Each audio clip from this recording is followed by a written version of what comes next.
শবে বরাত পালন করা কি বিদআত? শবে বরাত উপলক্ষে আনুষ্ঠানিকতা করা, সিন্নি দেওয়া, আপনার ওই যে আপনার কি হালুয়া বিতরণ করা, একটা জাল হাদিস বানাইছে যে নবীজি দাঁত ভাঙছে এই জন্য হালুয়া খাইছে, এই জন্য আমরা হালুয়া খাই। মানে কত বড় চিটারি আপনি চিন্তা করেন। আপনার বাপের কথা কথা ঠ্যাং ভাঙছে এই জন্য উনি একটা ইয়া নিছে, কি বলে এগুলাকে, একটা লাঠি নিছে মনে করেন, লাঠি দিয়ে বেচারা ঠ্যাঙে ঠ্যাঙে হাঁটে, কারণ ঠ্যাং ভেঙে গেছে। এখন আপনি বাপের ছেলে বলতেছেন, উফ আমার বাপের শত্রুর সাথে লড়াই করতে গিয়া ঠ্যাং ভেঙে ফেলছে, অতএব বাপের প্রতি আমি ভালোবাসা প্রকাশ করতে গিয়ে আমার ভালা ঠ্যাঙে আমি একটা লাঠি নিয়ে খোঁড়াইতেছি।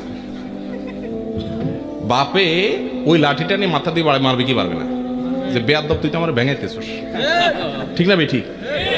তো যদি নবীজি দাঁত ভাঙিয়া হালুয়া খাইয়া থাকেন, তো আপনিও দাঁতটা ভাঙেন, ভাঙিয়া হালুয়া খান।